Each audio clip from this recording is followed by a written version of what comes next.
Welcome to Survivorship Simplified. This is episode 2, the science behind diet and breast cancer. I am Dr. Joe Mignone, medical oncology, integrative medicine, and co-founder of SurvivorRx. And I'm Dr. Todd Robinson, naturopathic doctor, fellow of the American Board of Naturopathic Oncology, and co-formulator at SurvivorRx. In 2019, a study came out for sustained weight loss and risk of breast cancer. This was a pool of 10 studies combined. So there was over 180,000 women. They were over 50, and the goal of the study was to see what would happen if these women lost weight. So they broke it down into 3 categories. There was between a 4.5 pound weight loss to 10 pounds, and that led to a 13% decrease incidence of recurrence. If they got down to 10 to 20 pounds, that percentage went up to 16%. If it was over 20 pound weight loss, that actually had a 26% lower risk of recurrence. So remember, the risk of recurrence is one thing, but they also found in the study a lower risk of heart disease and of diabetes, which is all huge because women live long enough, will get other diseases. So, weight loss does matter. The study actually followed women over a 10-year period. Makes it impressive. These women in the study were able to achieve this weight loss and sustain it for 10 years. That's impressive. And the results in terms of lower risk of recurrence is pretty impressive too. I mean, that's a pretty big impact. Correct. So in terms of the quality of this study, I mean, you're talking results from 10 studies that were pooled. Correct. And you said 180,000 patients. So that's a pretty big sample size, right? Mm-hmm. Okay. So we feel pretty confident in the quality of this study. So we feel confident in the quality of the study, and this has been verified with other studies, which we'll discuss coming up. Okay. And the key here, at least from this one study, the key to the picture seemed to be sustaining the weight loss. If you were like a yo-yo where you lost for a little bit, but it came back, you didn't see the same risk. Right. This was over time, and I believe it was a 5-year study. Oh, okay. Which I don't have in there, and I'm not quite sure. I think it was a long-term study. So sustainability seems to be key. Whatever method you may pick to achieve that weight loss has to be a method that can be sustained for long. So this did not look into Mediterranean or any of the other diets out there. This was strictly based on weight loss. Okay. All right. So our next study was published in 2009. And this was a study that looked at implementing a low-fat eating plan. It included about 2,400 women who were diagnosed with early-stage breast cancer. And the intervention in this study was that these women were instructed to follow a low-fat diet plan. And so they were restricted to about 20% of their calories coming from fat. And the result that was noticed was a 24% lower risk of breast cancer recurrence for these women if they stuck to that low-fat dietary plan. All right, so the next study that we're going to look at was published in 2009. This was a study that ran for 5 years, and it looked at implementing a low-fat eating plan. So the population included about 2,400 women who were diagnosed with early-stage breast cancer. And these women were instructed to follow a low-fat eating plan. And so in this study, that was defined as about 20% of their calories coming from fat. So just for the viewers, there are 3 main macronutrients in the diet. There's fat, there's protein, there's carbohydrates. And so when we look at calories from particular macronutrients, we'll sometimes modify them for study purposes to say like, oh, we want to have this person get 50%, make sure they get 50% of their calories from protein or this percent from carbohydrates. So these researchers said, okay, we're going to limit 20% of your calories coming from fat, and the rest have to come from carbohydrates or protein. And so what they found after this 5-year period was that women who followed this plan were at about 24% lower risk of breast cancer recurrence. So it's a pretty significant number. 5 years is a good study duration time, and definitely a large enough sample size to see an effect. A side benefit here, and this might have been the key to the study, is that weight loss did occur in the intervention group. So the women who were limiting the amount of calories from fat did achieve some weight loss as associated with that change. Yeah, and back then we thought that fat was evil to everything. So it makes sense that they did a fat study. These days they probably would have designed it a little bit different. But I do agree with you. I think the key benefit was the weight loss of the study. That is probably the key take-home point from this study, not necessarily that restricting fat was the main mover, but because these women lost weight as a result of that change, that's what reduced their risk. And that would make these results consistent with the study that we just looked at. So the next study we're going to talk about is again a 2007 study. This one occurred around the same time your previous study was. This one is called WHEAL, WHEL, which stands for Women Healthy Eating and Living. This looks at the influence of high fruit and vegetable diet. So this one had more women, about 3,100 women. Again, early stage breast cancer. This intervention, rather than fat, was more fruit, vegetables, fiber, and also trying to put a lower fat diet. The interesting part about this study, it did not show a survival benefit. Mm. And we're going to talk about the two studies and why I think so. But I think one of the main reasons is this particular study did not have weight loss. Mm. Okay. And in hindsight, they think the weight loss makes the big difference. So the patients, they modified their dietary plan to follow the sort of high fruit, vegetable fiber, lower fat. Correct. But as a result of that change, participants didn't really lose much weight Right. or any weight. And some of it, again, if you think back when this study was done, everyone went low fat. So what did they do? They had highly processed fiber. So, that may have been part of the problem. They didn't specifically get a well-balanced diet and they did not lose any weight. Okay. All right. So our next study here continues to look at this theme of weight loss, weight gain, and its impact on breast cancer recurrence risk. And so this study followed women for 7 years, and what it demonstrated is that those women who did gain weight, that was associated with an increased risk of breast cancer recurrence and an increased risk of breast cancer mortality. So the numbers break down like this. Women who gained about 13 pounds after diagnosis were 1.5 times more likely to experience a recurrence of their breast cancer and 1.6 times more likely to have a mortality related to that breast cancer. And so I think this, interpreted alongside of the other studies that we've talked about so far, continues to make the point that body fat, body composition seems to be a major driver when it comes to breast cancer recurrence risk, breast cancer mortality risk. And this was part of the women's health study that they've done, looking at multiple different factors. The one interesting part about this is purely an observational study. They did not control diet. They didn't control anything. They just wanted to see what would happen to these women over time. And obviously, we found out that weight gain is a bad thing. So the next thing is very dear to my heart because I hear this on a daily basis. Every woman that comes in there either complains about weight gain from hormone therapy, hears about a friend that gained weight, and they're afraid to start the hormone therapy. So, whether it's tamoxifen, aromatase inhibitor, or anything else. So that's a long conversation. But if you look at the original tamoxifen studies, so when tamoxifen was getting approved, it was still good to have an arm that didn't get anything. That arm had the exact same weight gain that the tamoxifen arm had. Okay. This day and age, you can't do a placebo-controlled study because, we know that tamoxifen works so well in reducing recurrences. So that would be considered unethical to do. Correct. Okay. So, but later on, when the aromatase inhibitors were coming out, they did have comparative arms of tamoxifen versus aromatase inhibitor.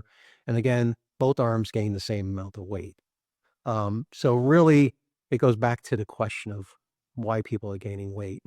We know that most cancers, even with chemotherapy, people tend to gain weight with the therapy. There are a few exceptions to every rule, of course. But in this situation, my theory, and it's not proven, is that when you get a diagnosis of the cancer, you start reaching for comfort food, you start exercising less, you're less socially involved. You may be taking a pause from work, so you'll lose that interaction and the daily activity you have with it, and you tend to gain weight. If people stay socially active and physically active and still watch what they eat, I believe most of them won't gain any weight during the treatment. But again, that's my theory. Have you seen anything like that?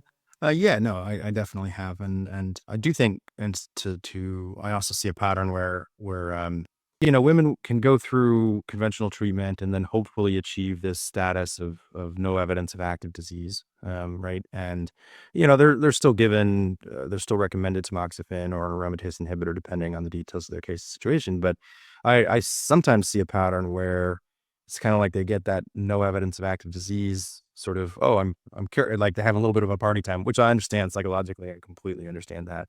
Or they just maintain the lifestyle practices that they had before they were diagnosed, which sometimes might not have been the most supportive in the first place. And so um, yeah, I think there's a lot of, this is where the holistic perspective is so good, because there's a lot of psychology tied up to it, and the lived experience of the women who've gone through this. And so it's an opportunity.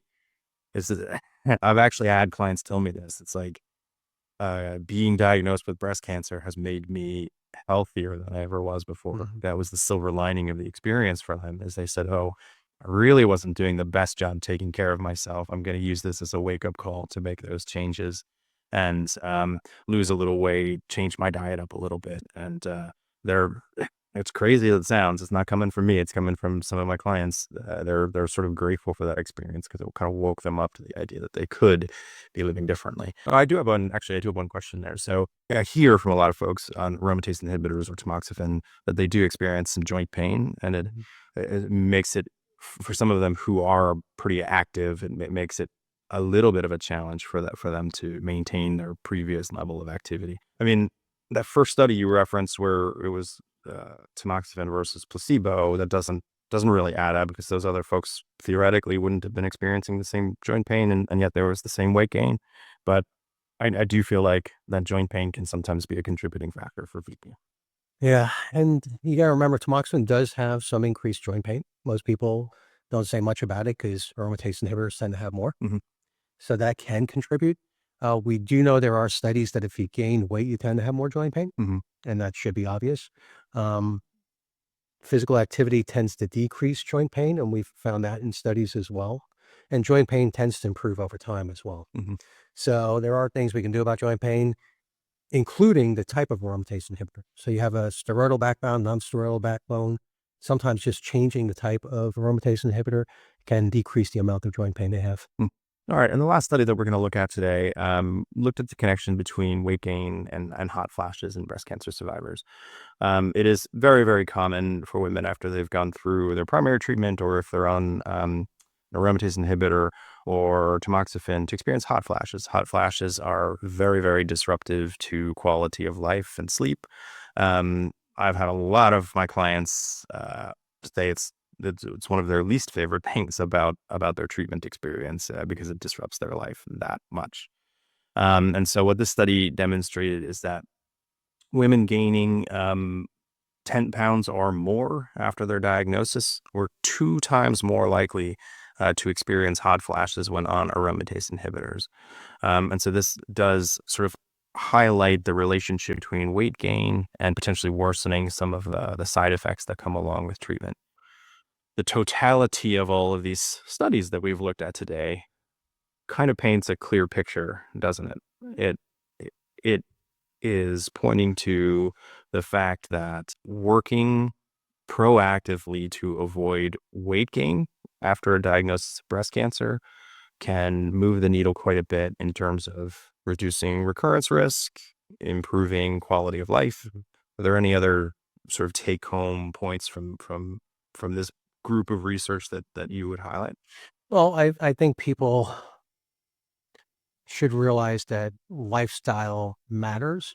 We use drugs like tamoxifen and or Arimidex and the other aromatase inhibitors to decrease recurrence, but diet can also decrease recurrence, weight gain. It can decrease side effects. Um, we need to realize this is holistic. There's more than one thing that can be done to help the person.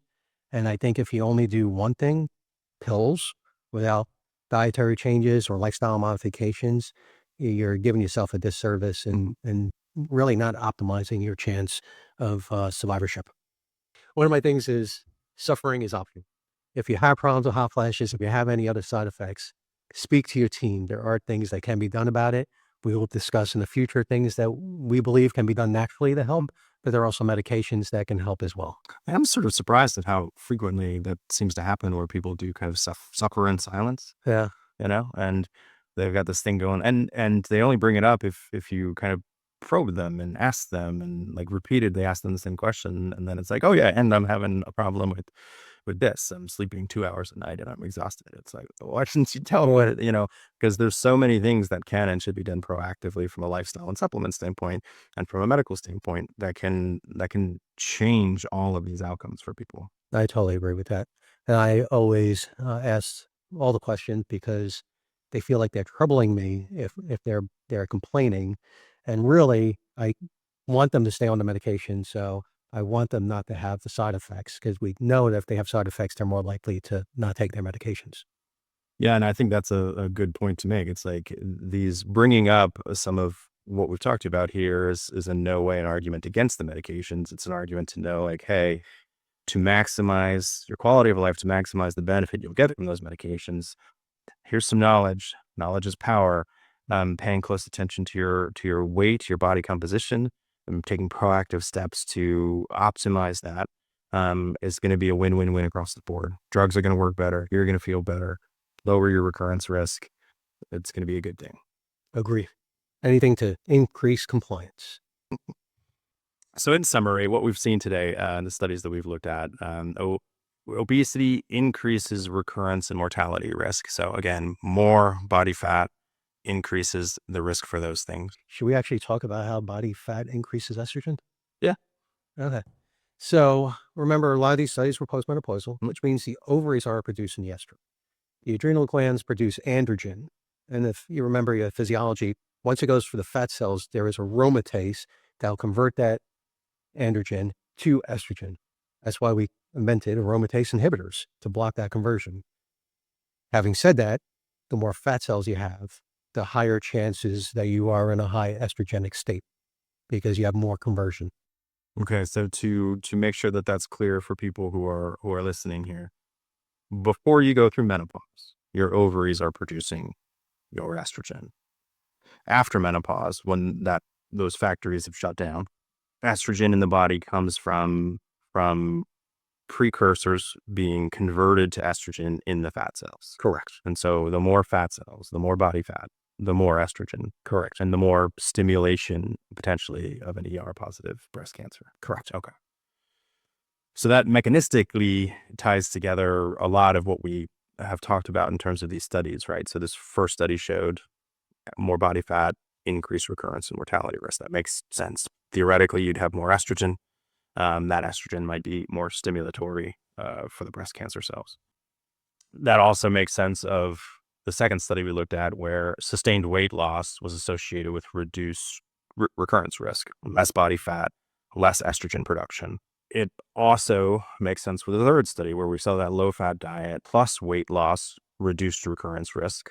Whereas in the fourth study, where they were eating all the fruit and veg and fiber and lower fat, but there was no weight loss, there was no reduced risk of recurrence. And then again, weight gain was associated with poorer survival and higher side effects. And so it seems to me the common theme there is up or down body fat means more or less estrogen production, means poorer or better outcome. Correct.